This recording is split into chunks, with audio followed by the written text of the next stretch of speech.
miles to the world, we're hitting first base. Marty Lurie with friends, home run. You know the ways and the trends, the stories all with the match of the block. It's Marty and friends.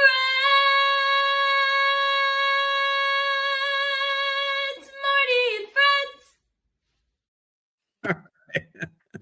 Hey, everybody. I'm a friend of Marty Lurie, and Yes. I'm happy about that. Glen Kuiper, along with my good friend Marty Lurie. It's Marty Lurie and Friends and the Glen Kuiper Show, All Giants. It's a combo tonight. Eric's running the board as always, and he's in charge. He keeps this thing rolling along. But so we like to do this once in a while. Combine the shows. You can watch it on Marty's YouTube channel. You can watch it on my YouTube channel, whatever you want.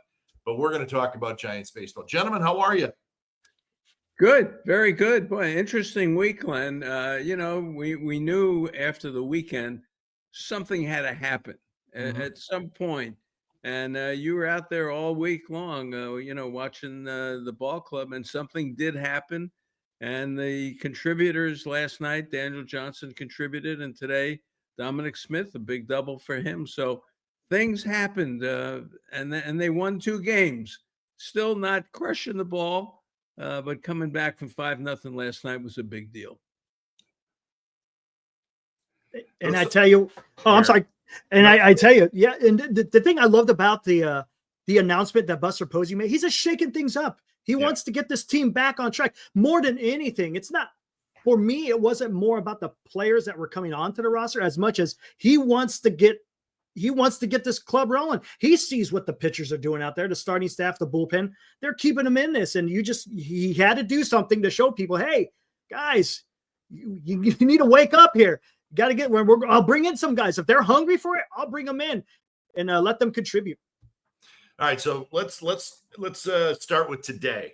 The game today, 3-2 final. Another, gee whiz, I had a headache again after. It's 4 straight headaches, guys. Okay, 4 straight headaches each day. But good game today. I mean, it was fun. Robbie Ray was great. There were a little frustration early. Again, opportunities to score. But they didn't. But then they got the bottom of the third. You saw, and what I was happy about is last night you saw some better at bats, and in that third inning you saw some better at bats. Chapman got a base hit to load the bases, and then the Adames sac fly. You keep pulling for this guy to contribute, and then Dom Smith with the big double, and that was a terrific at bat. But all in all, it was a fun game. It was nerve-wracking. You're starting to think they're all going to be like this. But after what happened last night, and then what happened in the first 2 games of this series, guys, to come back last night and then come back again today, I thought the last 2 days were huge for this Giants team. They really, really needed not just W's, but the way they did it, I think, gave them a little confidence going into this weekend. Yeah, well, look, they could have lost all 4 games, or they could have won all. They could have won all 4. Yeah, they could have won all 4 games too, and that's the kind of week it was. But Glenn, talking about today, in that first inning, Jung Ho Lee gets the double, bounces into the stands, so it's a ground rule double. And then here comes Chapman and Adames, and Dylan Cease just, takes care of business and punches him out. You said, boy, here we go again. So there's always that little element. But as you said, the third inning, a team that's not scoring a lot of runs, not getting a lot of hits. And I will say this, I just happened to look it up in the series. They got 5, 6, 8, and 6 hits, and no runs, 2 runs, 6 runs, and 3 runs that they did the whole week. But when you get a couple of walks, you got to take advantage of it. And Ramos gave him a great at bat in the third inning. Lee, another great at bat. They're getting deep in the counts here, fouling balls off. They're doing their job. And then, as you said, Chapman blooped a single, and that loaded the bases. And Adames, boy, you thought slider away. And he fought it off, and he got a ball up in the air and got the first run in. And then for me, the big thing of the day was Dominic Smith. And Glenn, this guy today, 3 for 4. He plays a decent first base. He's a veteran. He'll be 30 years old June 15th. He's been around. He can swing the bat, as Shooty likes to say. He can swing the pole. He knows how to hit. And he came through with a huge double that drove in a couple of runs. And then now it's, 3-2, and you've erased the home run that Manny hit. And now you're up 3-2. And now the fun begins. And it just drives you nuts for the whole game, right up to the last pitch. And they hang on and win it 3-2. So a very exciting game. And the right person contributed today. That is Adames, and Dominic Smith, the new first baseman, only hits against right-handed pitching. Then I probably won't put him in against too many lefties, but he got the big hit. And what's great? You're talking about, strap on the seatbelt there at the end. It was great watching Tatis. He thought he had that one. He thought he had it. He laid into it. He bat flipped. He kind of looked over in his dugout, and hey, he got and the look on his face when he's walking back to the dugout, just the absolute disbelief of that guy. It was great. Hey, welcome to Oracle Park. He should know better. I don't understand why he is who he is. But yeah, I tell you, man, there were some nerve-wracking points, and especially in this game. Doval, because remember his last outing, it wasn't exactly perfect. Struggled a little. He likes to get slider happy, right, Marty? He likes to get slider happy. Doesn't want to rely on that fastball. And sometimes he gets him in trouble. He relied on it today, though. Yeah, he did. I know he can get ahead with his fastball, and then the slider late. I think when he can't throw strikes with that fastball, which we saw on Tuesday night, then he's like, all right, and he feels better throwing the slider for a strike.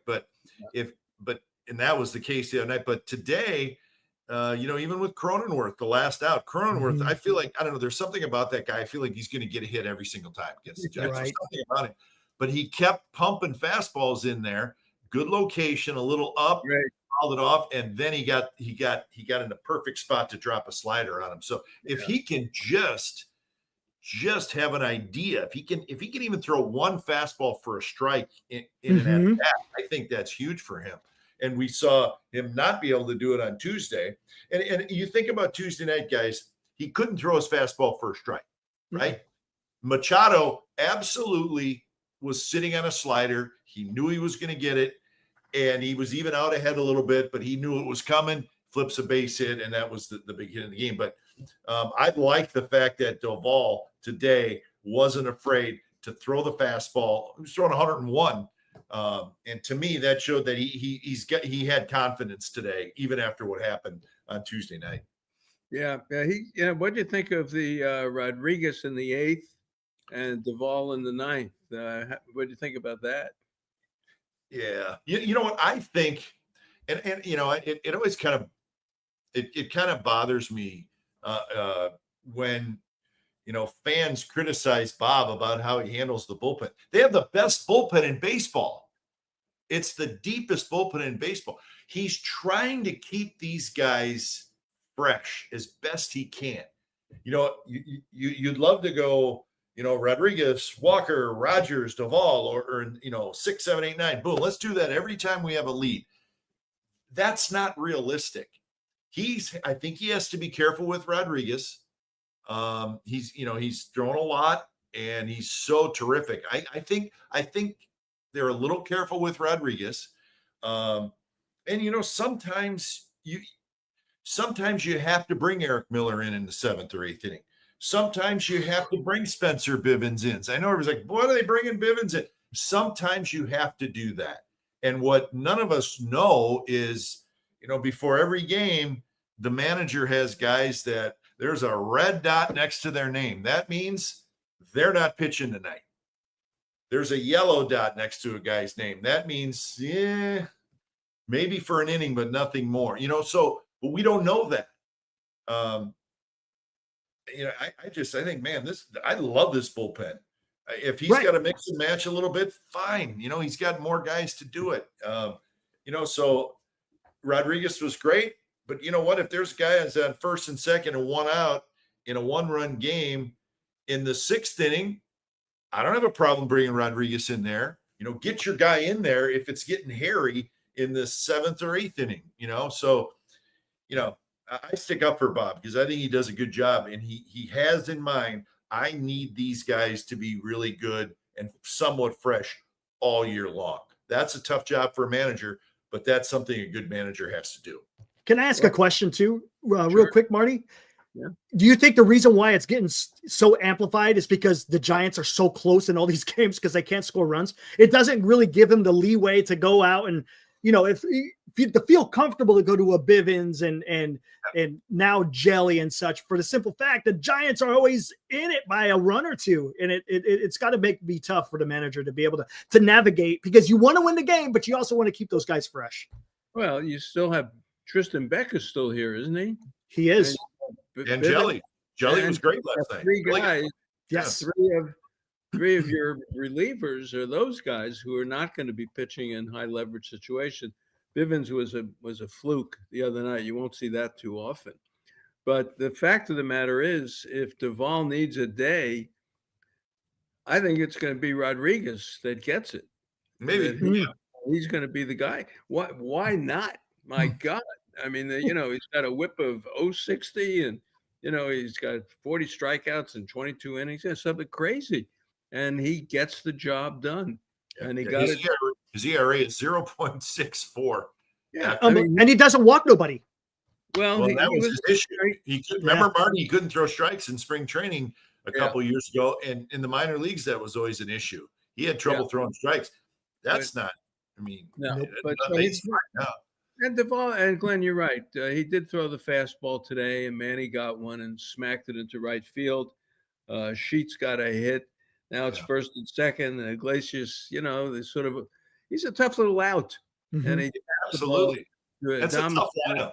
Yeah, Thomas did a nice play, and then it was Cronenworth, and he froze Cronenworth there. So that worked out well. So what do we think about the moves? To me, the moves are rebuilding the bench. That's what they're doing. This is not long-term to me.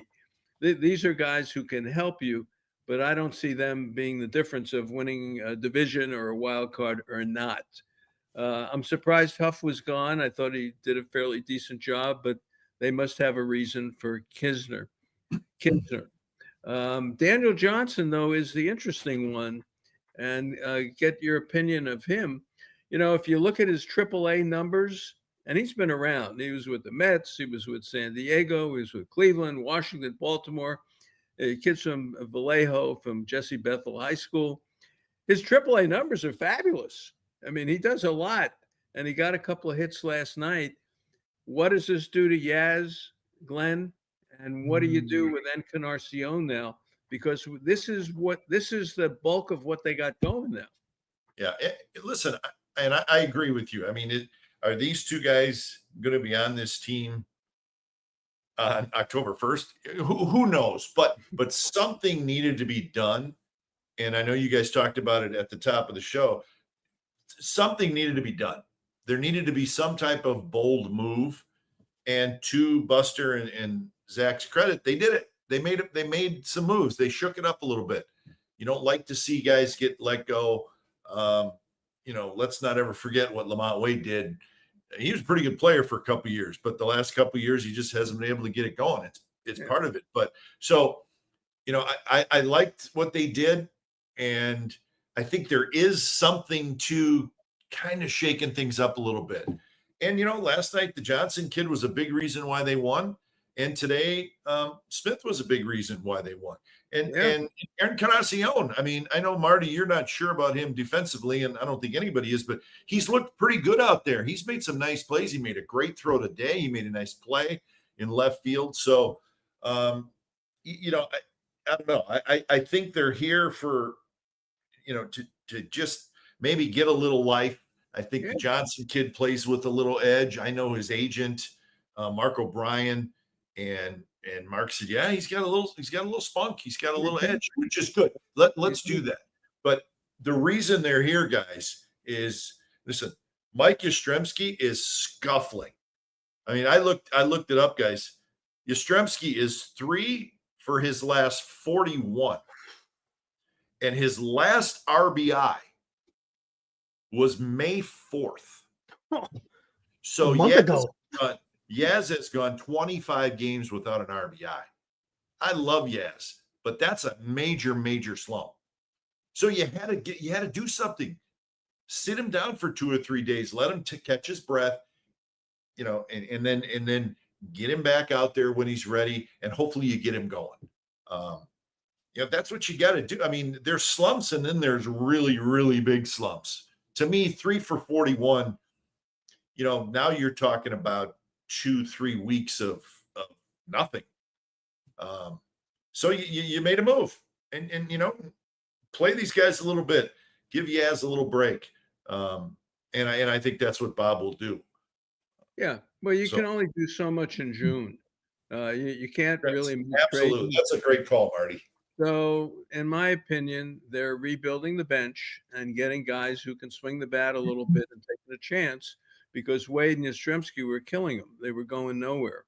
And that's what you do. And you bring in people like that. The real question will come at the end of July and see where they're at, and when a trade may have to be made, and you may have to really be creative. But at this stage of the season in June, all you can do is check the waiver wire, check guys who've opted out of their contracts, check what you have internally, or go to Durango in Mexico. Johnson. That's where he came from. No. I think that's a great point, Marty. And I think, it's important for fans to understand that. We'd all love the Giants to make a big trade, and they very well may. But to make any kind of impact trade the first week of June, it's almost impossible. I mean, it just doesn't happen. Okay. So what you do is kind of what the Giants are doing. 2 months, we evaluate. There's some things we need to change. Do we have any internal options that maybe can give us a lift for a little while? That's what they're doing. So you check internally if you got anything. And then, when July 1st comes, July 15th, then you start thinking, okay, who do we like here? And I mean, they're thinking that now. I mean, they're looking now, like they got names and names and names of guys that they may, look into. But Marty's point was perfect. You just aren't going to make a blockbuster deal the first week of June. It's just not going to happen. Not going to happen. Right. And George. Yeah, go ahead, Eric. George has 2 questions. Here we go. Do the Giants make a splash at the deadline? And if so, who would you like to see the Giants to pursue? Yeah, Marty, what do you think? Well, it just depends who's available. You don't know which teams are going to be out of it at the deadline. There's still teams that are hanging around. You don't know who's going to be there and who won't be there. But position-wise, I think we're still looking at the same positions: first base, second base, right field. Yeah. And if something showed up in any of those positions that could help you, you could make a move there. Right now, Encarnacion and Wilmer and Casey Schmidt and Dominic Smith and Daniel Johnson, those are the guys who are kind of getting all the action now. And we'll just have to see what they do. But ultimately, you want Adames. Now, let's say Adames all of a sudden becomes Adames and starts hitting. It's like making a trade for a guy, because right now he's doing nothing. Now, if you get to July 20th and all of a sudden Adames has got, 13 home runs and he's hitting the ball, you may not have to go and get some big time slugger. He's doing what he was paid to do. So a lot depends on where they are at that point, George.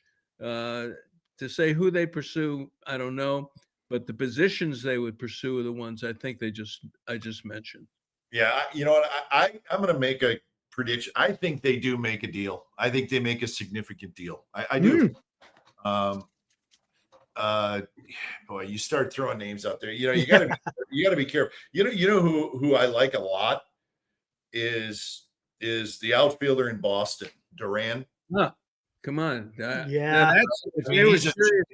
He's a terrific player. He's not a big home run guy. He's not going to hit you 30, but I don't need a 30 home run guy. No. This guy will this guy will run around and steal bases, and he's fun to watch. He's aggressive. He plays with an edge. They got all these young players in Boston. The Red Sox are now struggling. I'd have to look it up, but he's got to be 2 years away from free agency. So that this is just off the top of the head, but that's a name. It's going to cost you. It's going to cost you one of your young pitchers and probably one of your young outfielders at least, maybe more. But listen, sometimes you got to do these things, man. If that guy, Craig Breslow is running Boston now. He's new, and he would love to do something, believe me. And they're already talking about Duran because they have a kid in the minor leagues to bring up. Exactly. I'm going to see where he's at, guys, in his free agency. I think he's a couple years away from it. But I think he is. He's got some control, right? Yeah. Right field, you put Duran in the outfield here. Put him in right field. I mean, lead him off, and he's a triple machine. He's a good player, not tremendous player. Yeah, Duran, I'd love it.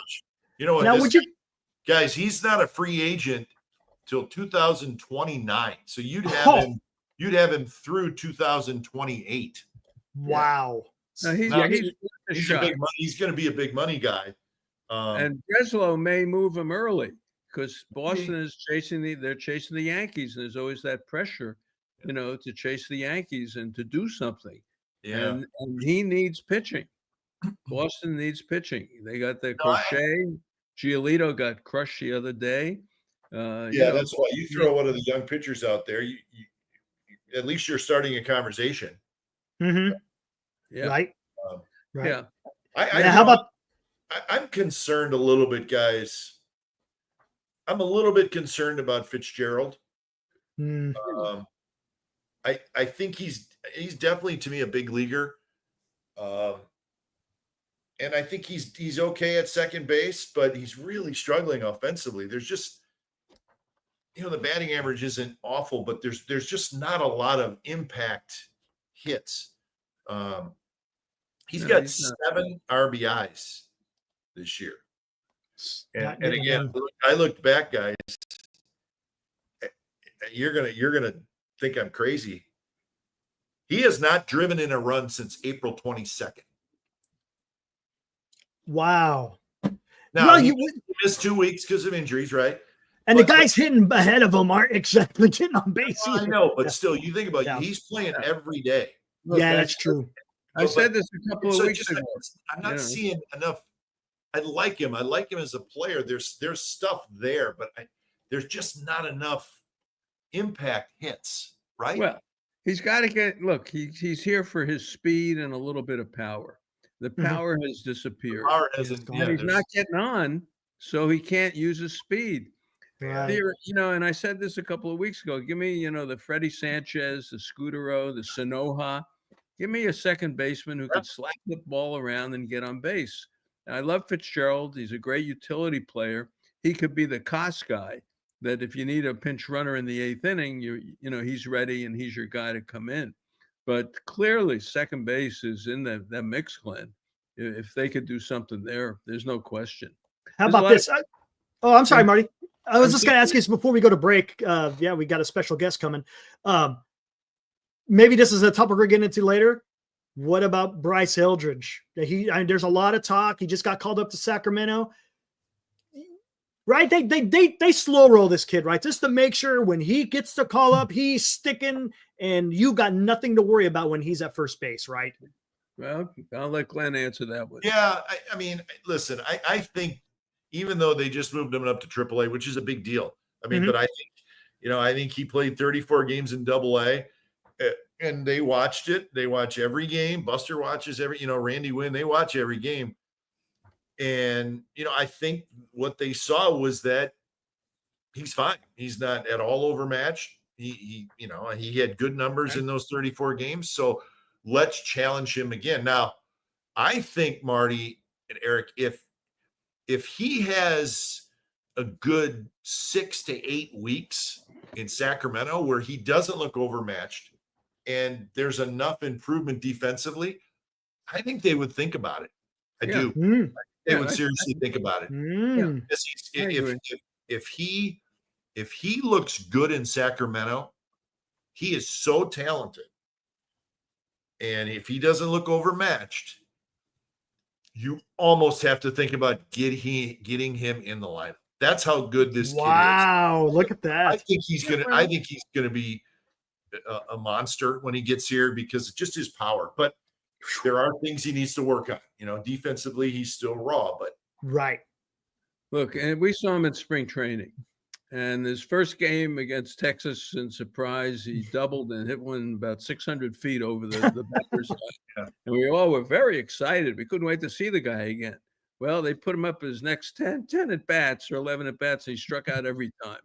Yeah. So it's the major leagues. And as Glenn says, you've got to dominate for a big guy like that. You can't have, this is not Dave Kingman. You can't have a hole in your swing and strike out 200 times. He's got to be a real player. So let's see. Hey, I'd love it.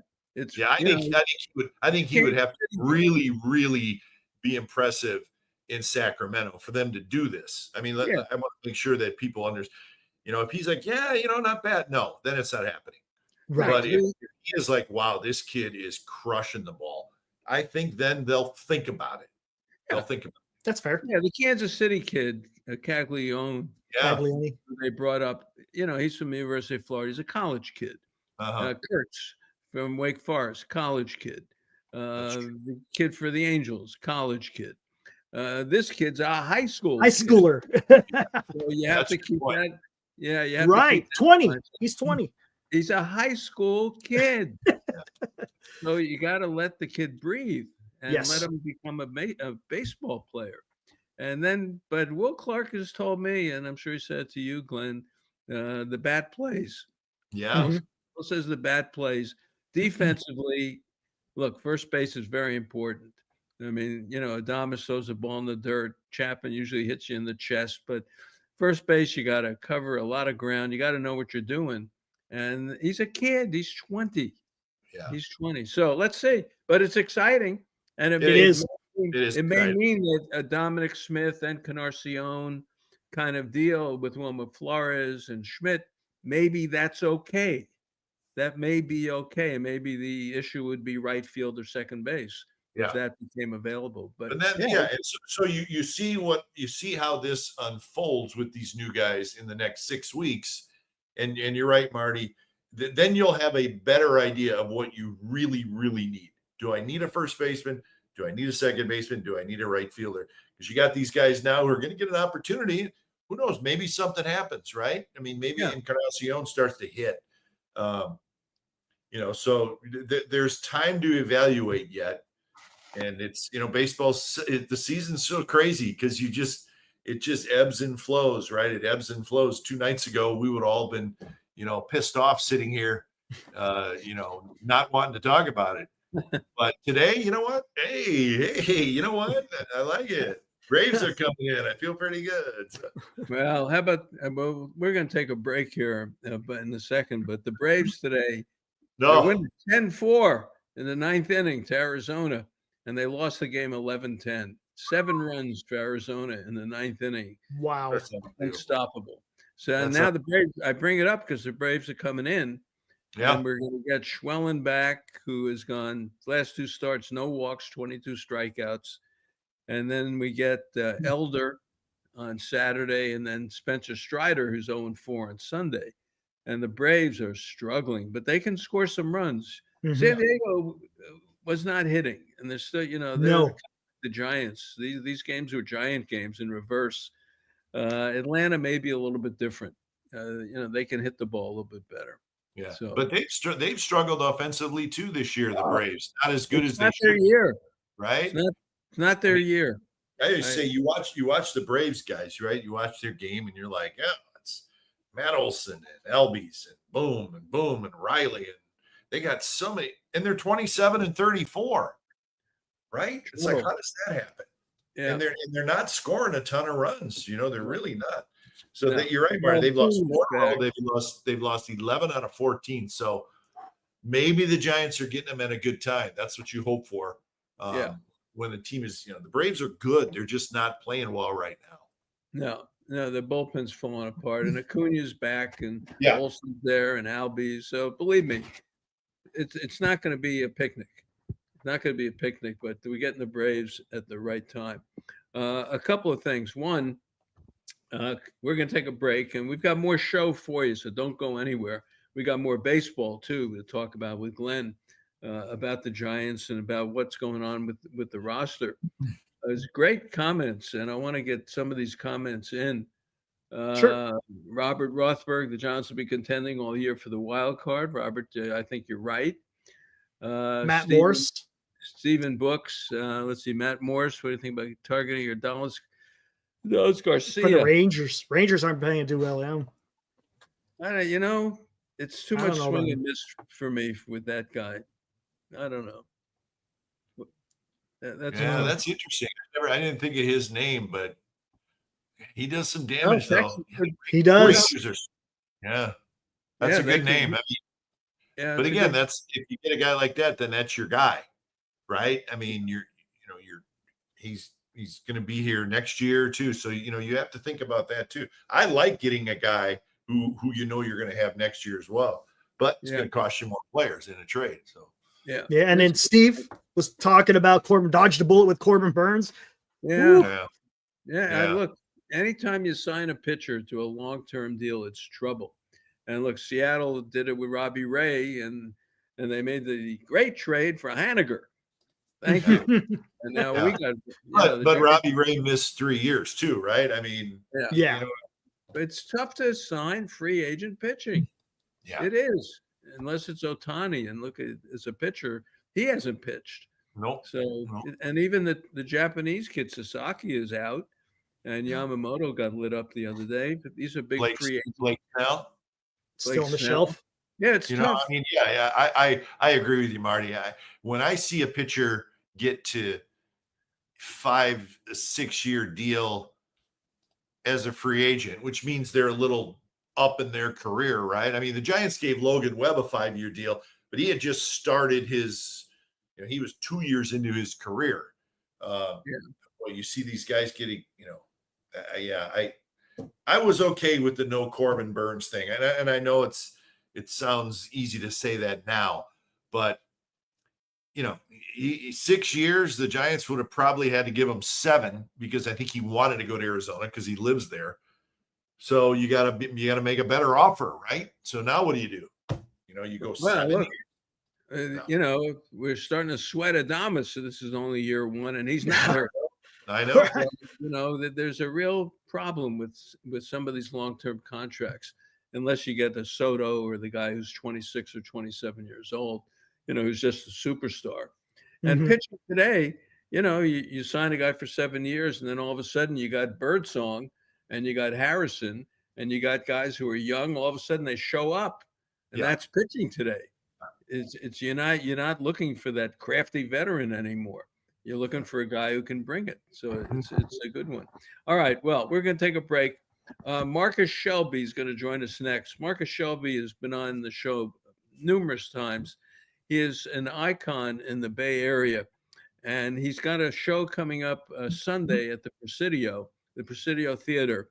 It's called Blackball, the Negro Leagues and the Blues. And it's a fabulous show. It's coming up Sunday, and Marcus is going to be with us. He's a big Giants fan, too. And tell us about the show and how creative it is. And we'll do that. We'll take a break and come back with Marcus Shelby right after this. Right on. When we come back, I'll bring us in with his music. How about that? Fabulous. Awesome. Thanks. All right, here we go.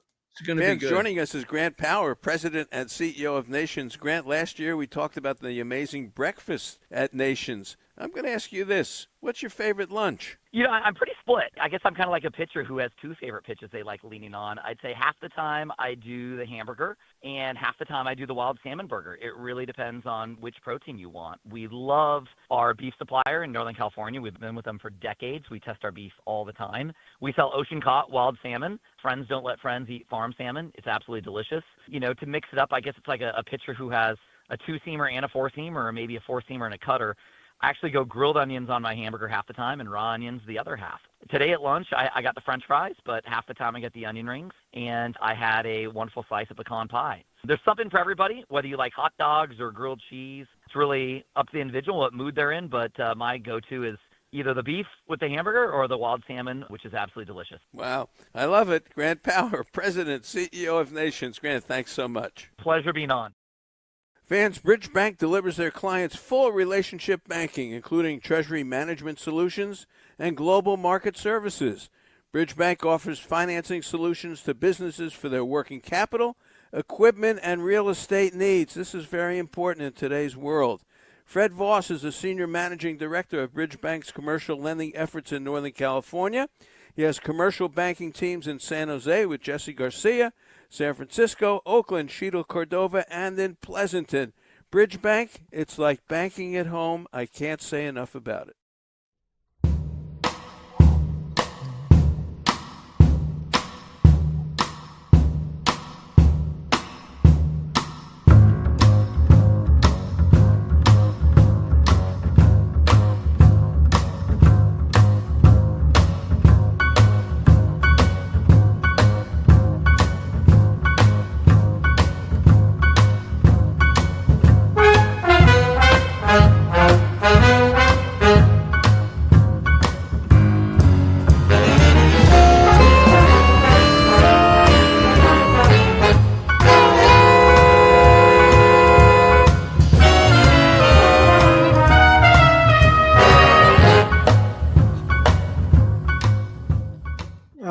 There you go, Marty.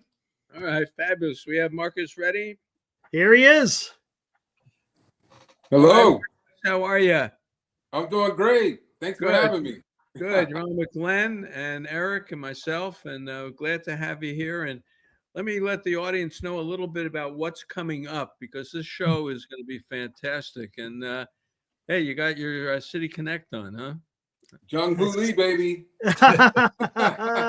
Young, I am a hooligan, if you will. I love it. All right, let me read a little bit about this show so people understand it.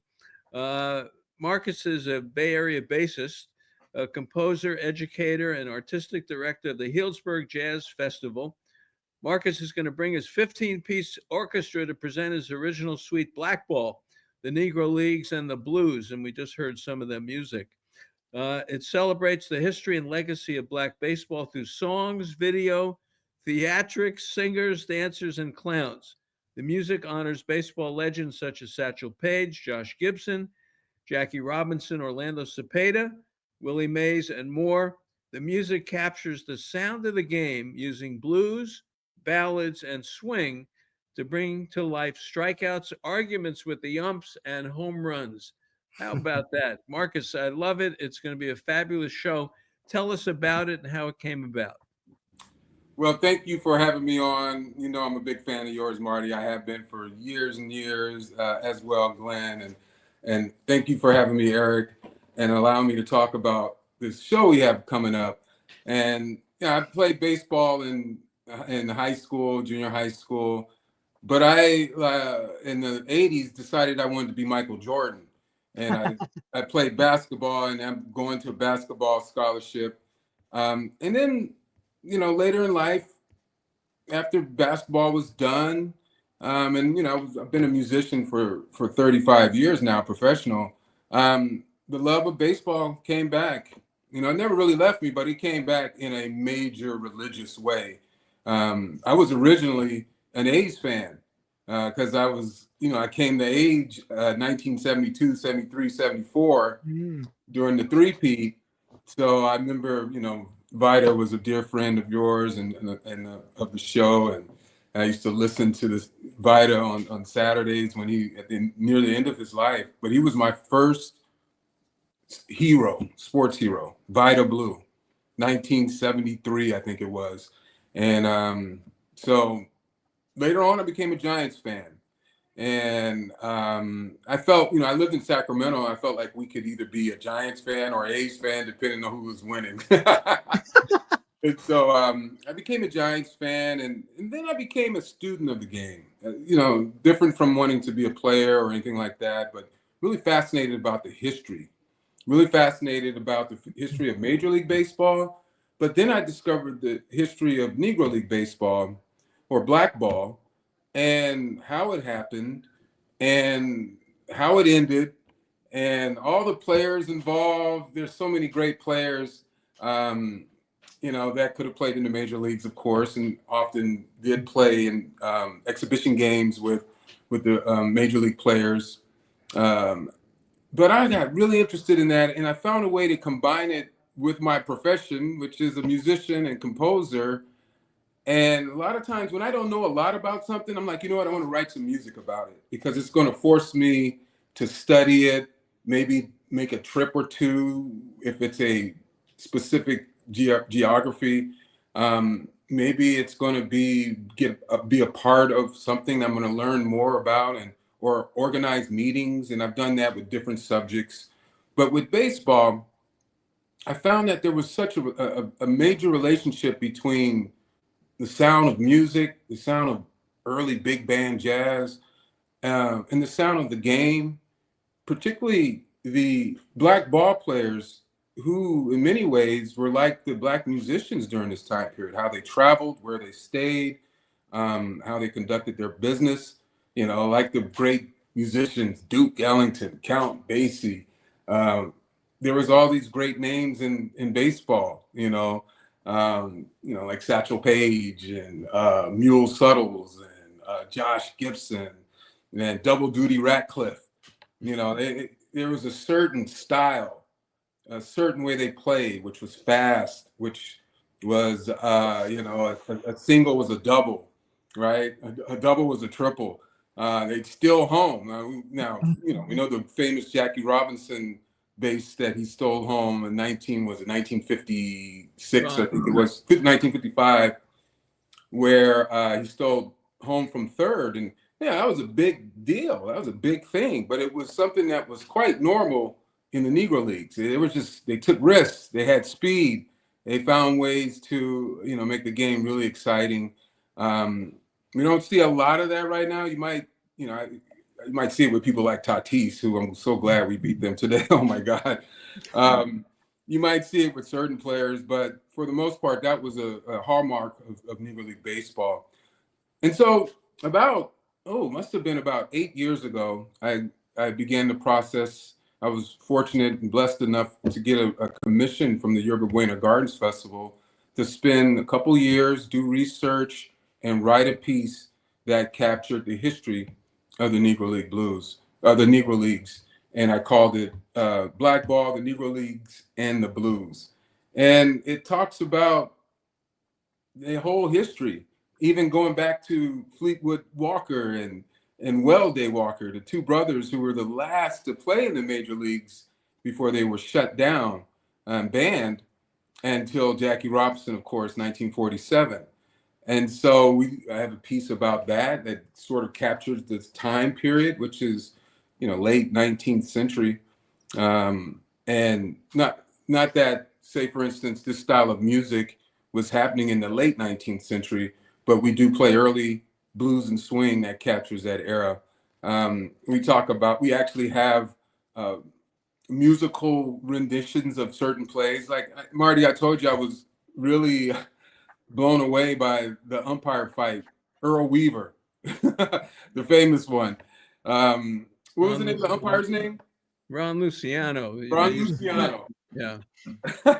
I mean, it's one of the great. I mean, there's a whole story of how they captured that on mic and everything.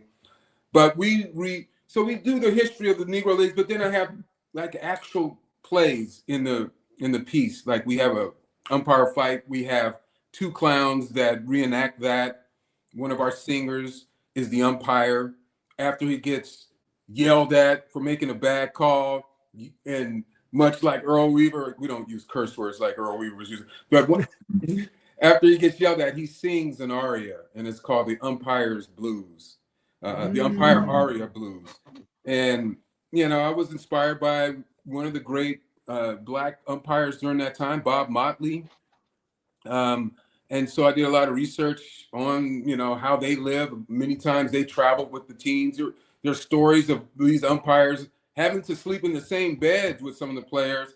There's a story where one of the umpires threw one of the players out of the game, and that night he was the roommate of the player he threw out. So you have all of these just crazy stories.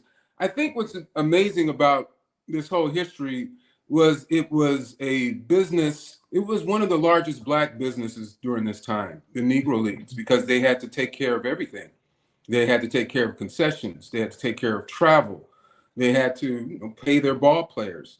They had to, when they traveled, where were they going to eat? How were they going to get there? So there was a big business in the black community. And one of the most important people in this whole history is Rube Foster. Rube Foster is someone that came along. He was a great pitcher. He was a great manager. He's in the Hall of Fame, by the way. And in 1920, he came up with the idea of organizing the Negro Leagues. He called it the Negro National Leagues. And he brought together 8 different teams. And he said, look, we have to organize. We have to sustain ourselves.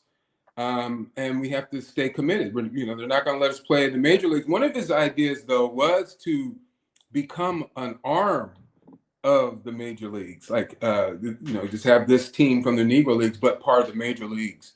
That never happened. So he said, we got to organize and take care of our own business. He died, unfortunately, in 1926, and he was like a very powerful voice. He was an inspirational leader. He had a lot of authority. He helped.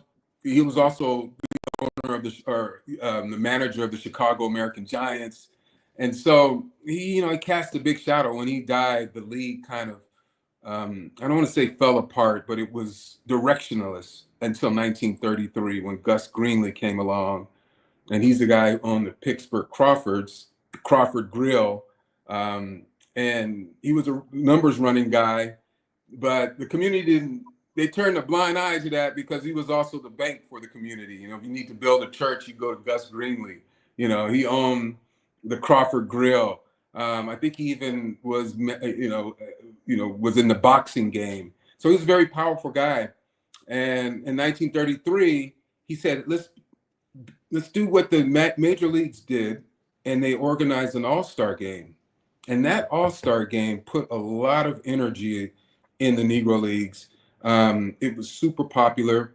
It was held at Comiskey Park in Chicago. And people from all over the Midwest, the South, the East, dressed to the nines would come out to these all-star games. And from that moment, 1933, through World War II, the Negro Leagues found some footing and it found some popularity. This is the heyday of Satchel Paige and Cool Papa Bell and Josh Gibson, all these great players, and even some giants, Monty Irving and Willie Mays. Of course, Jackie Robinson. But just kind of keep it quick. But what ended the Negro Leagues, it was both a tragedy and a triumph, which is like the blues. The blues is the dichotomy of tragedy and triumph. The sad-faced clown and the happy-faced clown, which represents the human condition, something that we all will experience no matter who you are. No matter where you come from, no matter how rich you are, no matter anything, no matter gender, you're going to deal with tragedy and triumph. That's the blues. And so that's the essence of the Negro Leagues, because in 1947, when Jackie Robinson signed, I guess he signed maybe in 46, but when he played his first game for the Dodgers, soon after that came Larry Doby. I think it was July 2nd, he was signed by the Cleveland Indians. And then after that, one by one, all the great players in the Negro Leagues became part of the major league. Now, we all can say this is a great thing, end of segregation.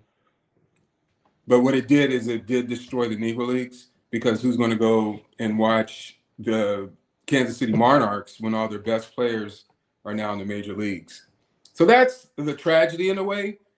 But the triumph was this beautiful league, all these great players, and Jackie Robinson breaking the color barrier. Wow. Boy, what a story. It's fabulous. And it's all created and captured in the program. And that's going to be at the Presidio Theater Sunday, 2 p.m. And you go to the Presidio Theater website, you can get tickets to see the show. I'm not in California. I wish I was there for this one. I really do. You're going to have so many different factors and ways of presenting the story, and it's so creative.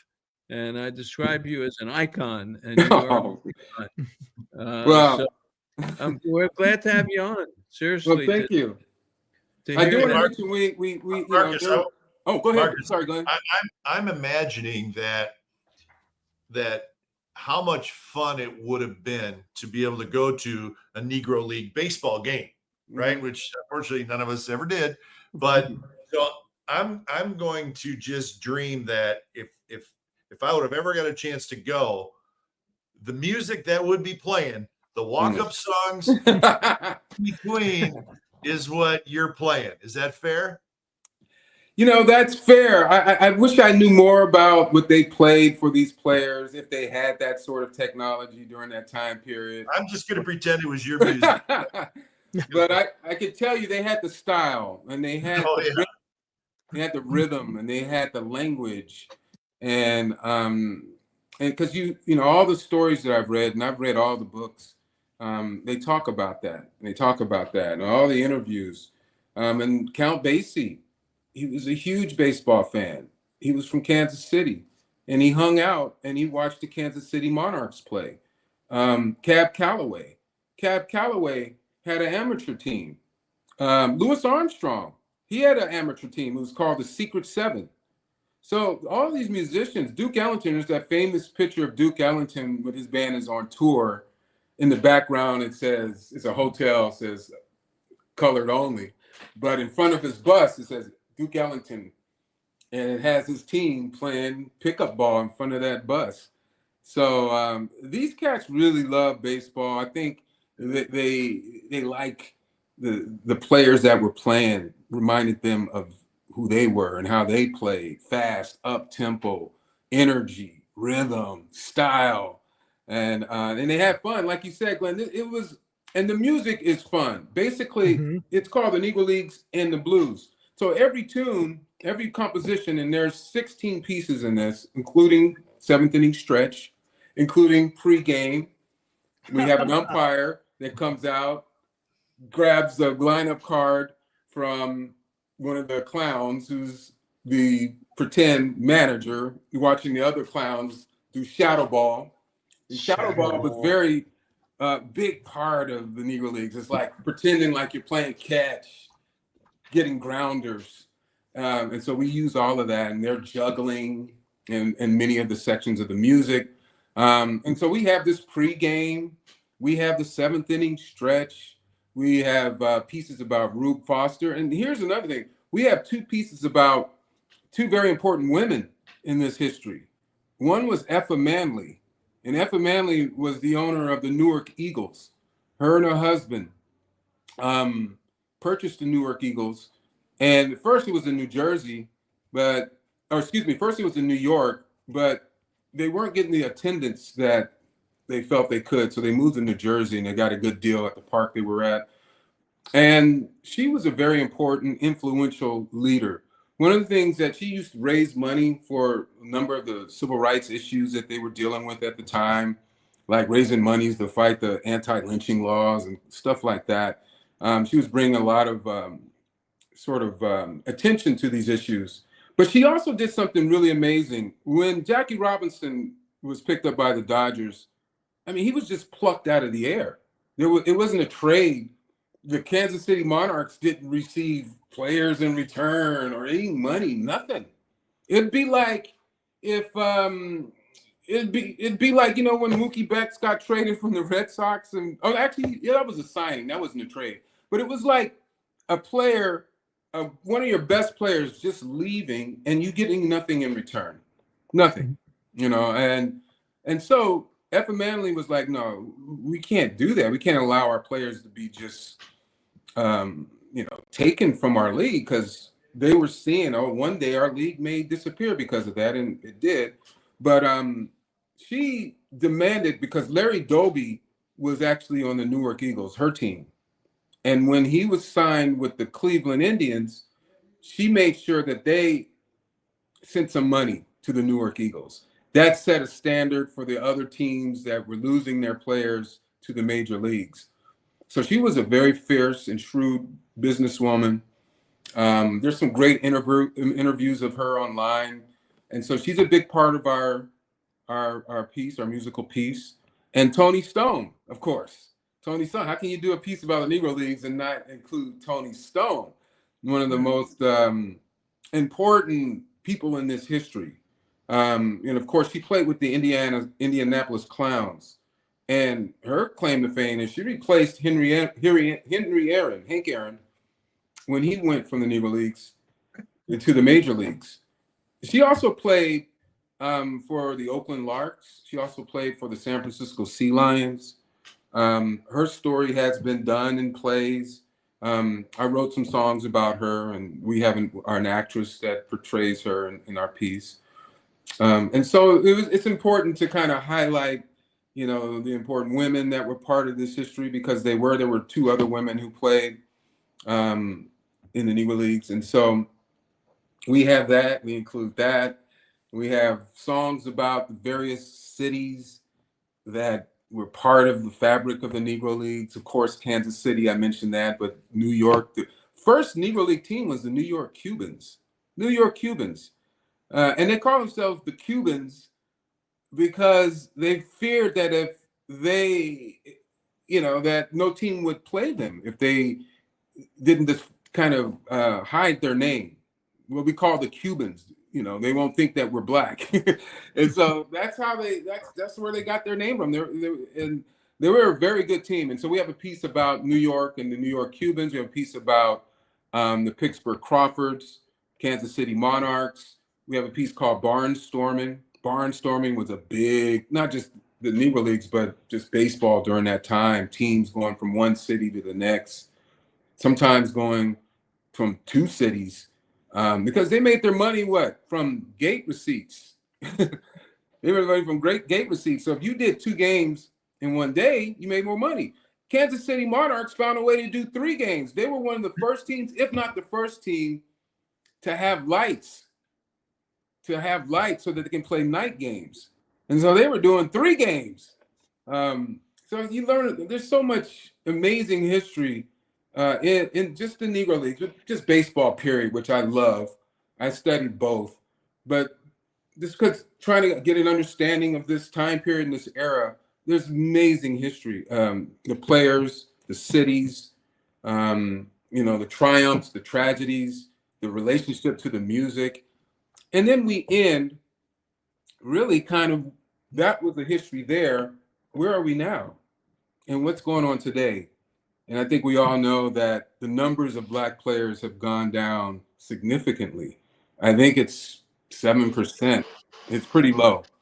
But nonetheless, we celebrate, okay, I hate the Dodgers, right? But we celebrate people like Mookie Betts. We celebrate our giants that came through our history, like Barry Bonds, of course, and Willie Mays and Willie McCovey. They're part of our final section of the final history here, or the history where we are now. And I even have a photo of Lamont Wade in our final. Well, that may be a collector's item now. I have to tell you, I loved Lamont Wade. I really did. He was such a good giant. He was a good player. He was played the game right. He brought a lot of joy to us in 2021. And, I think there were some injuries. And Marty, we talked about this earlier. He just never came back. His swing changed. But anyway, I'll pause there. I feel like I'm talking too much, but no, it's fabulous to love it. His history. I love it. And the show's Sunday, and I wish I could be there for the show, but I'm going to see it one of these days. We'll bring it to Arizona one day. Seriously, it's fabulous. I mean, it's so good, and you're so talented, so good at this stuff, and you have that love for baseball. And I'm listening to the whole story, and of course, it's resonating with me and FM Manley and Monty Irvin would have been a Dodger. Effa Manley wanted the Dodgers to pay, and Branch Rickey told her to get lost. So Effa Manley went to Horace Stoneham and said, "You want Monty Irvin? Give me 10,000." And Horace said, "Absolutely." And that's how Monty Irvin became a Giant. So when you tell these stories, it resonates with me. But thank you for being on. And Thank you, Marty. Just giving us that beautifully done history and how it works into the show Sunday at the Presidio Theater at 2:00. Seriously, I almost want to fly up just to see it. Well, we'll do it again for sure. And I appreciate you all, Glenn and Eric. Thanks, Marcus. Nice meeting you. You bet. Yeah, thank you all. And Marty, thank you for every time I go to Arizona, I call you. You always say hello. You always make sure you say hi. And sometimes we see each other, sometimes we don't. But I go every year and I make sure I reach out to you. I loved all the dinners we've had over the years. So thank you for having me, brother. You're special. You are special. Thank you. Hey, Mark. real quick, there's a question before we go. Someone's asking, will the show be available on DVD or Blu-ray? No, but I do believe it's going to be live streamed. I just learned about that. Ooh. So if we go to their website, there definitely will have information on how to access that. Okay. And I don't know if it's going to be immediate or archived, but I do know that's what's happening. Great. And, yeah. So, and if you go to, Presidio, that's where you should go, presidiotheater.org. Okay. Perfect. Cool. Very good. Thanks, Marcus. Thank you. Hey, thank you. And go Giants. You got to There you get go. the Braves. Take care, Marcus. Thank you all. Take care. Thank you. Wow. That was great. Come on. That's great. I'm telling you, I almost wish I was flying up to see this. Wow. What a great idea, too, if you think about it, right? I mean, it's perfect. To somehow combine those two, which you may not in your mind put them together, but after listening to him, it makes sense to put them together, right? It's just, And you just compare it. When I hear that music, I can picture that the 20s, the 30s, the 40s. Oh, it's just, I love it. I bet you it's going to be a great show. Wow. All right. Let's take a break. Let's come back. We'll talk a little more ball. And that was a pleasure. That was a pleasure having Marcus on. We'll be back right after this. It's been a pleasure working with Rick Robin this year. Rick Robin, ROBBEN, NapaConstruction.com. Rick, the last time you were on with us, you told us about kitchen and bath remodeling, but there's a lot more going on up in your area. Yes, there is. ADUs, auxiliary dwelling units, which are known as granny units. We can do your existing garage, attached garage, even building a new unit in the back. And so what we do is come out, bring our architect out there. Such a great thing. No sewer hookup fees, no water hookup fees. So that's what we do. Rick, how does one start the process with you? How does one get in touch with you? Oh, you call Tammy, 707-332-7575, 7 days a week. Rick Robin, ConstructionNapa.com. Rick, the thing I like about this, no problem for me. You come out with the plans, the permits, everything is in-house, no fees, and you get a new unit that you can rent out and get money back on your investment right away. I like it, Rick. Thanks, Marty. Love talking to you. Rick Robin, ConstructionNapa.com. Fans, great news. If you enjoy Original Joe's, there's a new Original Joe's coming to Walnut Creek, opening late May, early June. Let me tell you a little bit about it. It is going to be fabulous. 300 seats, 13,000 square feet, 3 outdoor patios with 90 outside seats, a full exhibition counter and cocktail lounge. That's the best. And the cocktail lounge will have a multitude of TVs to watch the Giants and the dreaded A's if you want to. It's the first opening of an Original Joe's in 70 years in a new market, and this is really going to be something. 9 years since opening in Westlake, so this is going to be fabulous. It will have a private dining room with accommodations up to 40 people, with its own private bar and patio. It fits Walnut Creek like a glove. This is going to be something else. I can't wait to do some events at the new Original Joe's in Walnut Creek, coming late May, early June. Wow. Boy, great to have you back with us. Let me throw something out here to Glenn and Eric. The wild card. I keep looking at the loss column, and that's with this whole thing: 16 games, 4 runs or less. The whole thing. Phillies 25 losses, San Diego 26, the Cardinals 27, Giants 28, Milwaukee 29, and Arizona 31. I mean, the whole thing is just completely tight together. And the Dodgers have a 2-game lead over San Diego and 3 over the Giants in the division. So my point is this: with all that goes on in May and we have 99 more games to go, and everything that tells me about this baseball race, this thing is not going away for the Giants. That's my point. No, absolutely not. I mean, they're listen, with all the angst that we've had the last 2.5 weeks, they're not scoring runs. They still managed to play 500 in this stretch where they're not scoring any runs, which says, a lot about their pitching. Obviously, we've covered all that.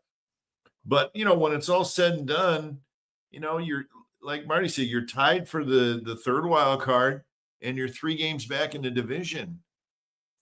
And as we like to do, if we would have said that to the fans, hey, it's June, whatever, 4th, 5th, whatever it is, this is where we would be. Would you be happy? And I think every single Giants fan would have said, absolutely. I'll take being tied for the third wild card and 3 back in the division on June, like I said, I don't even know what it is, 5th. Listen, and they're not really, they have players not performing up to their ability, right? I think Ramos has had a terrific year. I think he's been their most consistent player. Lee's fine, just slumping a little bit now. The Adames thing is becoming a concern because he is really struggling. He's 6 for his last 59. Well, so that's an issue. But if he could get going, this is a marquee player, and he knows it, and everybody knows it. And I pull for the guy because I really like him a lot, and I think he's very important to this team in a lot of intangible ways. But if he can just get going some and start knocking in runs, gosh, that would be a big thing. And we're not dumping it all on him, but he is hitting 5th in the lineup or 6th, or early on it was 2nd. So my point is they're in a pretty good spot for having an offense that I don't want to say is underachieved, but I think there's more there, you guys. I do. I think there's a little bit more offense there. We'll see how the new guys do, or Encarnacion and that kind of thing. But I think there's a little bit more there, and the pitching's sensational. And you know what? There's a name I want to mention, you guys, and I think you'll agree with me. We talk guys aren't hitting, and everybody wants to fire the hitting coach, right? But does anybody ever bring up the pitching coach's name when your pitching staff has the 2nd best ERA in all of baseball? Has anybody to you guys ever brought up JP Martinez? JP. Nope. Right? Let's give the guy some love. That's fair. Right? I mean, it's all about numbers, right? It's all about production. He's done a good job.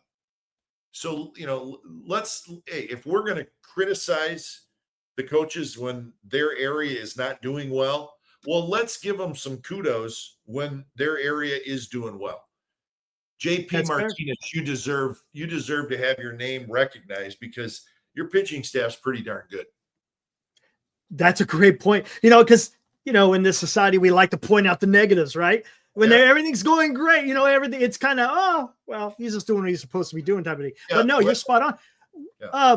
What's his name? Alston, right? Garvin Alston? Garvin Alston, great. Yeah, I was with Garvin and with the A's. He's an awesome dude, just an awesome dude. And he's out in the bullpen during the games, but he's very involved in this whole thing. Garv, these guys deserve some credit. Let's give credit where credit's due if we're going to criticize where we think criticism is due. I've always tried to look at it that way, and I think that's a fair way to look at it. Yeah. Well, the bullpen is tremendous. Yeah. It just is. And, this was not a smooth sailing week for the bullpen. They had to work. and they had to work in Washington, and then they Yeah. had to work on the road trip. They're working, and that worries me a little bit because of all the tight games that you guys pointed out earlier. They're in there all the time, and Bob Melvin's got to balance all that and keep them fresh. So that's something to keep an eye on, the bullpen, because they need it because they're always in these tight games. All-star game, Robbie Ray. I mean, can you ask him to do anything else? I'm just thinking in the league, what else do you have? I'd have to go through the league and see who else is doing something. Well, But- he's a Cy Young candidate, right? I mean, he's tied for So is Logan. actually, the National League in wins now because he got his 8th today. He's 4th in ERA. He's in the top 5 in innings pitched, top 5 in strikeout.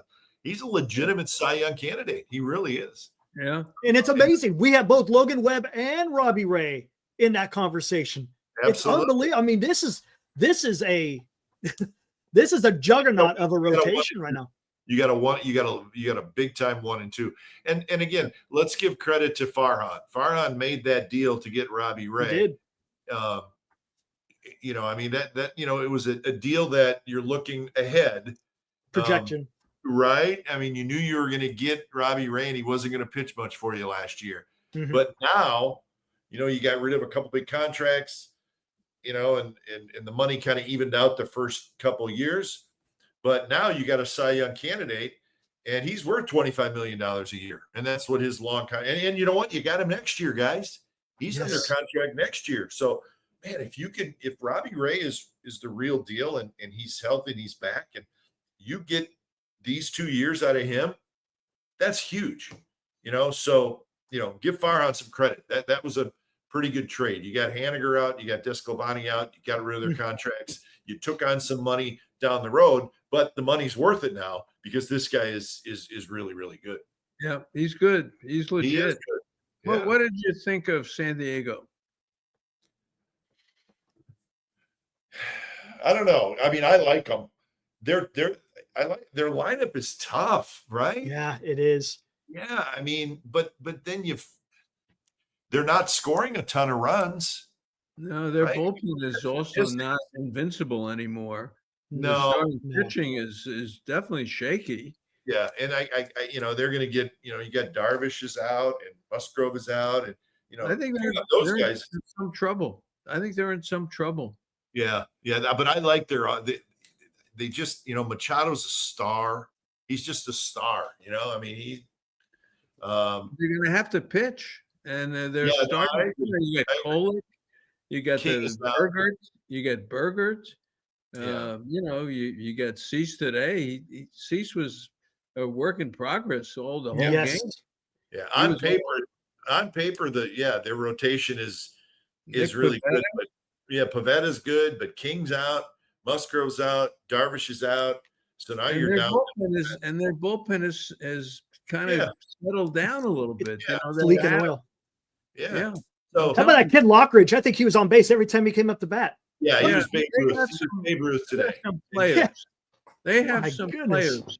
Yeah, I But mean, they don't hit like I love a they don't hit rise. like the Dodgers. Arias, yeah. They don't hit like No. the Dodgers. No, And but they're gonna they're feisty though, and they like playing the Dodgers. That's I one know. thing I like. They do. Like, let's go, bring it a lot on, of guys. those games coming up. Yeah, so they're not going anywhere. Are they flawed in a few areas? Yeah, Giants are flawed in a few areas, Yeah. But They're not as good as I thought they were. Let me put no, it that maybe not. Maybe Correct. not. Again, they're right there. way. I know. They get some reinforcements. They probably feel the same way the Giants do. Hey, we got a little more in us. We got a little more offensively in us. We'll see. But And Preller isn't afraid. Preller. these games are great. I mean, they're tight. And Machado's coming up in the 9th inning. He always bats in the 9th inning, right? Gee whiz, it's not a game unless Machado bats in the 9th inning. But that's what makes it fun, So, and you know what, guys? I looked it up. This 4-game series, Monday, Tuesday, Wednesday, Thursday, right? 142,000 came to Oracle Park. Wow. I mean, that's a pretty good number for a 4-game series that's not on a weekend. That's Right. a Monday through Thursday, over 142,000 for the 4-game series. And they were into it, and they saw tight games, 4 one-run games. Disappointment, but yet, they had a lot of fun, and then you win the last 2, and and the fans have been into it this year. I give the Giants fans credit this year. They're showing up, and they're into it, even with disappointment, sometimes, but they're into it. Bob Melvin said after the Ramos double last night, it's the loudest he's heard the stadium this year. Maybe the biggest hit of the year, right? The Ramos double so far. But Bob said it's the loudest he's heard the stadium this year. So, give the fans some credit. They're rocking the place and showing up. They're going to sell out on Sunday again. They'll have huge crowds Friday night and Saturday. It's pretty cool out there right now, and it's a lot of fun. Last question for you, Glenn, and I know you guys got to go. I really appreciate you having me on tonight. Oh, they did rebuild the bench a little bit, as I like to say. Yeah. What's you're at the clubhouse every day, you're at the park every day. Was there a feeling of, hey, something just happened? Well, listen, I think guys hate to see teammates that have been there a while go. Lamont. Listen, I mean, Lamont had some big hits for the Giants over the last years. But yeah, I mean, I think they're a better team now. When I say team, I'm talking, 1 through 26, right? Cost was fine, but Casey Schmidt can do what Cost does, right? And Casey may have a little more potential with the bat. We're still kind of waiting for it. So I mean, they're fine depth wise, I think, but I'd like to see him be a little more careful with Wilmer. I've said it all along. You got to give him days off, and when you give him a day off, then you got him late in the game on the bench, which is important. Mm-hmm. Now, listen, he's got to play a fair amount, but I think Wilmer wears down a little bit when you play him too much. That's just me. It's just what I see with him. The backup catcher thing, Marty, is still a little bit of an issue. I don't know what's out there. I know Max Stassi's in AAA. I don't know. You got to get something offensively from the backup catcher spot. So that's a thing.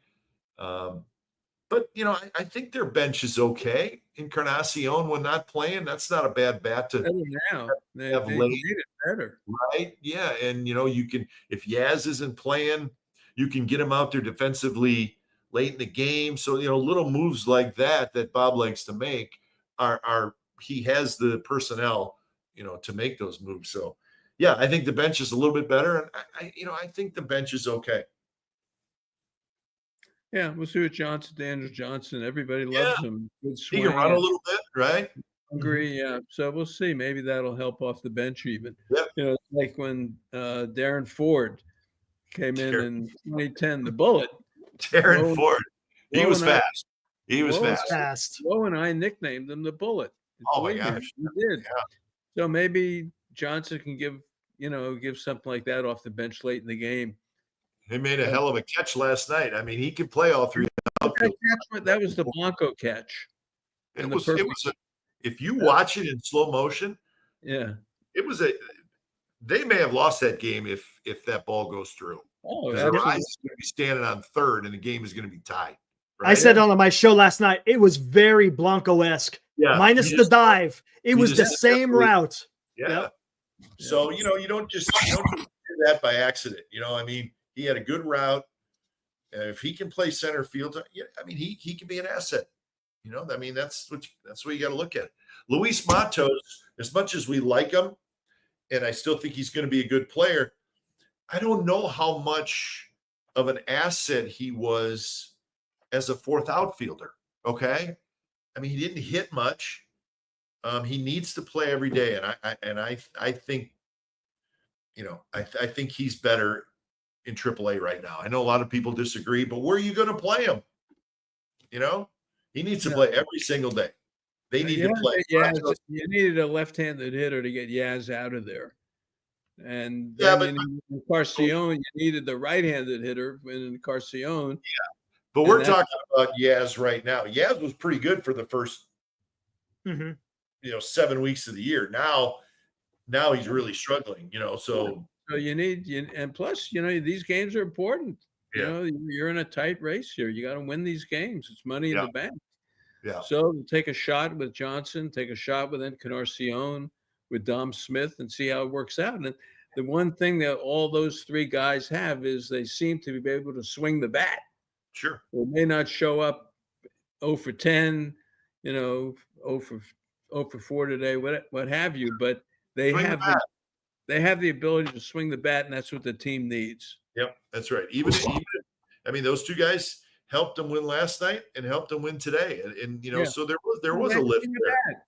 Yeah, They Yep. swing the bat. They come to play, and that's Yep. where Matos maybe didn't have that Yep. ability right now. yeah. All right, well, that's it for me.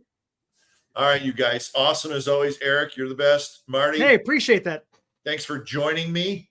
I Yeah, appreciate good. We'll have you on KBR Sunday, of course. Absolutely. All right, you guys, make sure you subscribe to Marty Lurie and Friends, and make sure you subscribe to the Glen Kuiper Show, all Giants, here on YouTube. Guys, thanks for all your work, and everybody that was watching and listening. We appreciate it. We'll see you soon. Thanks, You bet. everybody. And thanks right. again, Marcus, for showing up. Appreciate it, guys. Awesome. All right. Take care, guys. See you. Yeah, that was fabulous. Thank you, Marcus. Yeah. Thank you kindly. Enjoy the next week. We've got a whole bunch of baseball to speak on here at Marty